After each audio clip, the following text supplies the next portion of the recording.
All right, I'm here with another episode of the Crosswinds Church More Than Sunday podcast, and our special guest today, back by popular demand.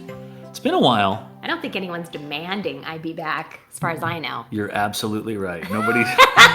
Nobody's demanding it but me, I guess. Andrea you're Coli, the most important one. my wife, and one of our teaching pastors at Crosswinds. Welcome back, Andrea. Thanks for having me. It's Thursday that we're recording this, and I believe releasing it. And I've been meaning to talk to you all week about your message from Sunday. Well done. Really thought-provoking.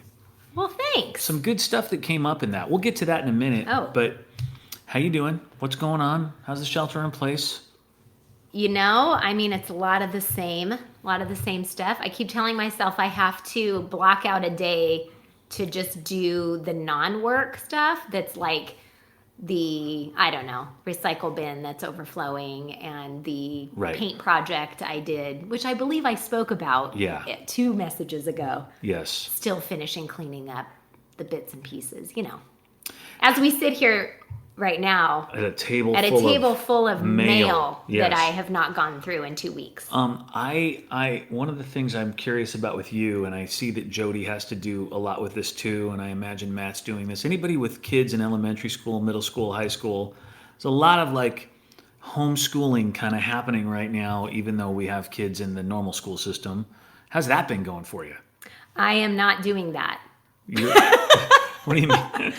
I definitely, yes, I know Jody is having to like have dedicated hours to be sitting and really helping the kids. And I really haven't had to do that much. I have a meeting. I'm supposed to have a meeting every day with each child. A scheduled meeting. Scheduled review. On their calendars. And it doesn't always happen. But when it does happen, they're very, very different. These two, I don't know if you've met these 2 girls, but they're very different. So as one example, one kid, I won't say who, sets her alarm every day for 7:30, gets up, takes a shower, and by the time I'm rolling around, she's sitting on her bed doing homework and is done with said homework by about 10 o'clock in the morning. Right. Bored the rest of the day. She's very ambitious. She's very organized. I think of her as do you remember Family Ties, the TV show Family Ties? Yeah. I think of her as Alex P. Keaton. Alex P. Keaton. Yeah, it's probably of true. Our Family. Yeah. Right. Yeah. And then the other one, conversely, around the time that the other one is getting her work done, the other one rolls out of bed. Right. The second one. Yeah. She's the Mallory. Yeah. I don't know. Mallory was that from name? That show. That's pretty good. But there were 3. Little callback. Tina. Wasn't there Tina? Or whoever the... Oh, yeah. Or was her real name Tina Yothers. Oh, that was her real name. Was the actress. I don't remember the character's name. Yeah. The blonde girl. Yeah. It's unfortunate that no one remembers that. But I remember the actual actress's name. Yeah, so, I can't remember the character. Yeah, I think she'd be okay with that. So anyway, I have no excuse for not getting so much work done because the kids are not taking much of my time in terms of schoolwork. Although today, to give myself a little kudos, I did have to read through several of Kennedy's assignments to make sure they made sense, I guess. Yeah. There's a little bit of help that needs to go into this. Yeah. I've offered to try to help. I don't know that I'm as much help as you. I do think you are. I'm good in the long haul things. I used to have these meetings once a week. If you just ask to cancel an alarm, Google thinks we're talking to it. We just had a smart device in our home start trying to pry into the podcast, apparently. Anyway, I used to do these once a week, and now when we realized, we kind of need them every day now, it had to become you. So it's thanks fine. for doing it. You're welcome. So back to your message. You talked about this whole concept of doing these acts of service as a way to show love for others.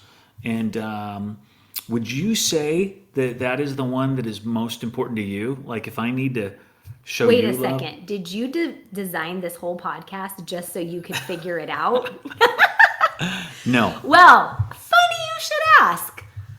I think it might be, although I don't think it used to be. Okay. So I do think that I was more of a like gift person before. Okay. And now that I've been like a busy working mom for however many years, I think the whole like doing things for me Yeah. is really what speaks to me. See, this is my question, and my suspicion tells me it's not really. It's that you just want us to do things for you. Oh, like it's not because that's how I know you love me? Right. Well, how dare you? No, actually, it's not that that's how I know you love me, but it is, I think, how I feel. Like it's what makes me like, oh, wow, they saw that they could do this thing, or I normally do it. Somebody noticed that I do this and they did it for me. So Yeah. that's feeling love. What are the kinds of things for you that make you feel that? Well, like for example, around the house, Uh-huh. People cleaning things up without having to be asked, or Right. hey, here's an idea, emptying the trash instead of thinking I'm gonna take this Costco sized container of something and it won't fit in the recycle in our kitchen, but I'm just gonna shove it down, close the door, so that when mom opens it, it pops back open Right. and gets all over, and then she'll take it out. Right. So, I mean, if someone in this family would just, if I came home one day and the trash was empty, I would feel so loved. This reminds me. Have you ever lived in a house that had a trash compactor? Well, Like back I in the think 70s so. and 80s, I Yeah, think my I parents, had one. they had we one did installed. have one. We did have one. What happened to those? What a great invention. What did happen to those? Because they would save so much landfill space. It's a great point. Why Maybe are we they were not? dangerous. Maybe. I think they Like, definitely made for really heavy garbage Oh, yeah, bags. that's true. In fact, I think we had to have a special kind of bag we put in those that when you lift it out, Withstood. it wouldn't. I feel like it was a paper bag in Oh. my head. We had, of course, because this was how I grew up, must have been some used one. Yeah. Like it was just jimmy rigged to like be, it didn't even go in our counter. I think it was like separate. Oh. This is a peek into.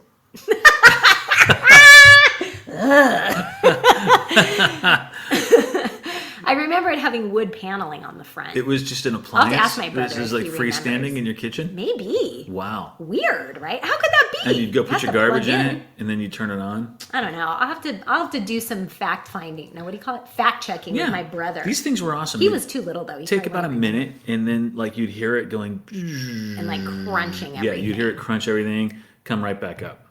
Yeah. I think the first time I used one, if I recall, was at a condo in Florida. And I think my parents were so enamored with it, they were like, we need to get one of these must for our have. place. Yeah. I think That's how we got our coffee maker. We went to my dad's.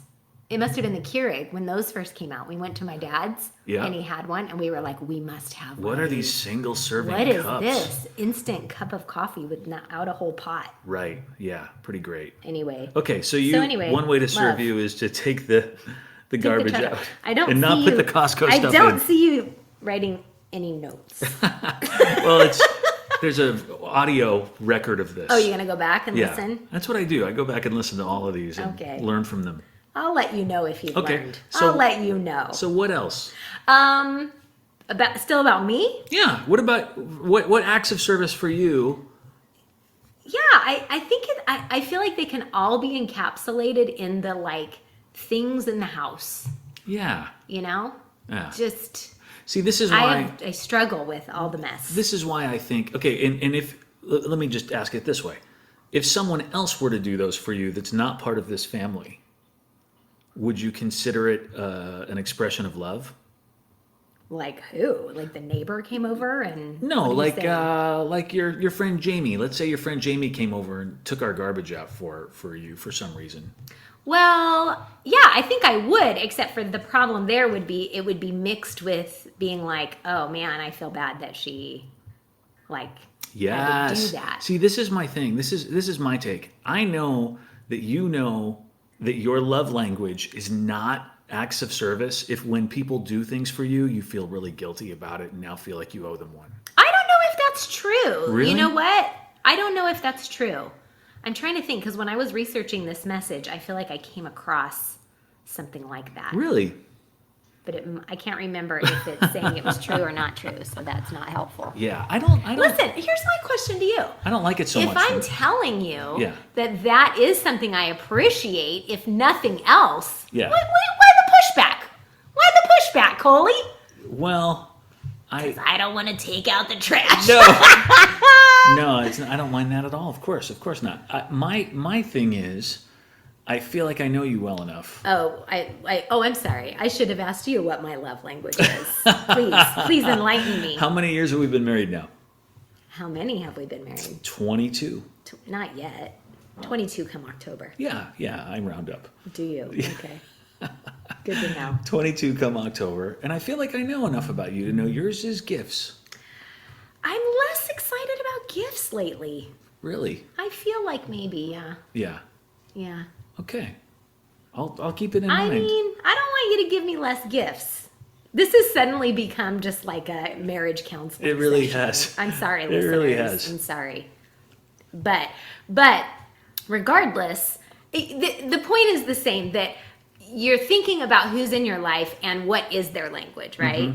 Now, if you're like Chris, you insist that you know best and you know the language, whatever. But the point is that the conversation's happening. I hope that's what's happening for people in the Crosswinds family, Yeah, right? Is yeah. that we're paying attention. Yeah, going Paying back to the first attention to week, what it is. it's not about loving your way, it's about loving their way. Right. I'm just questioning your way. You're questioning my motives. Yeah.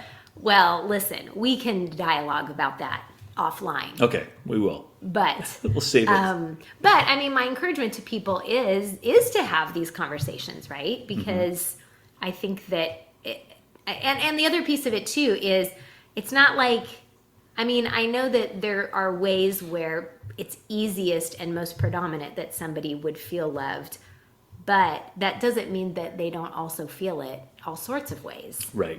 Right. So, I mean, I don't think you should hold back something just because you're not sure that that's really the best, easiest way that they feel love. Like if you feel like giving a gift, you give a gift. Yeah. But it's kind of just being intentional and having the conversation. And now I think with this series, what helps is kind of having the language around which to have the conversation. Right. Yeah.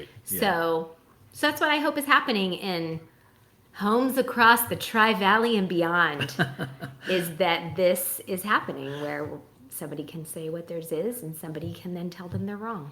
Well, thank you. Oh, you didn't even get my dig at you, but that's okay. Oh, I was getting ready to wrap up. You were doing such an eloquent summary. I didn't even notice, but Okay. I think listening back to what my ears heard, but my brain wasn't listening to. Yes.